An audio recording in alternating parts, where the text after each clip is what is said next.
Peter rabbit اور بنیامین بنی کی کہانی نولائن ایک دفعہ کا ذکر ہے، ایک بڑے درخت کے نیچے ایک آرام دہ بل میں خرگوشوں کا ایک خاندان رہتا تھا۔ مسز ریبٹ اور ان کے 4 ننھے بچے، فلوپسی، موپسی، کاٹن ٹیل اور شرارتی پیٹر ریبٹ۔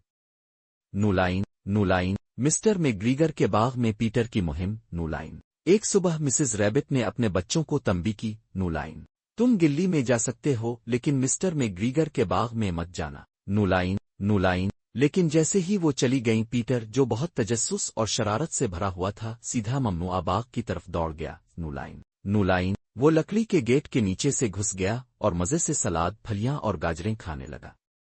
لیکن اچانک مسٹر میں گریگر نے اسے دیکھ لیا۔ نولائن رک جاؤ، بوڑھا کسان چیخا اور پیٹر کے پیچھے بھاگا۔ نولائن پیٹر جتنی تیزی سے دوڑ سکتا تھا دوڑا، لیکن گھبراہٹ میں اس کے جوتے اور نیلی جیکٹ گر گئے۔ وہ ایک پانی کے کین میں چھپ گیا، مگر مسٹر میں گریگر اسے تقریباً پکڑ ہی لیتا۔ آخرکار پیٹر باہر نکلا اور جلدی سے لکڑی کے گیٹ کے نیچے سے نکل گیا۔ نولائن تھکن سے چور وہ اپنے گھر واپس پہنچا، مگر اس کی جیکٹ نہیں تھی۔ اس کی ماں نے اس کی حالت دیکھ کر اسے بستر پر لٹا دیا اور اسے کیمومائل کی چائے پلائی، جبکہ اس کی بہنوں نے مزے سے رات کا کھانا کھایا۔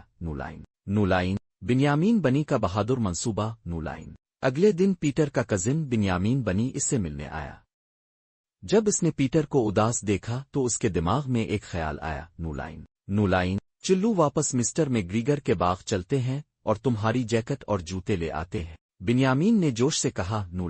نولائن پیٹر گھبرایا ہوا تھا، مگر بنیامین کے ساتھ ایک خفیہ راستے سے باغ میں گیا۔ وہ دبے قدموں چلتے ہوئے اس پتلے تک پہنچے جہاں پیٹر کے کپڑے لٹک رہے تھے۔ نولائن بنیامین نے کچھ پیاز اپنی رومال میں باندھی تاکہ گھر لے جا سکے، مگر تبھی انہیں ایک آواز سنائی دی۔ نولائن مسٹر میں گریگر کی بلی قریب ہی سو رہی تھی۔ نولائن بلی نے انگڑائی لی اور دروازے کے قریب آ کر بیٹھ گئی۔ ان کی واپسی کا راستہ بند ہو گیا۔ پیٹر اور بنیامین خوف سے کانپنے لگے، وہ پھنس چکے تھے۔ نولائن اچانک بنیامین کے والد اولڈ مسٹر بنی وہاں پہنچے۔ نولائن انہوں نے انہیں لاپرواہی پر ڈانٹا اور بلی کو بھگا دیا۔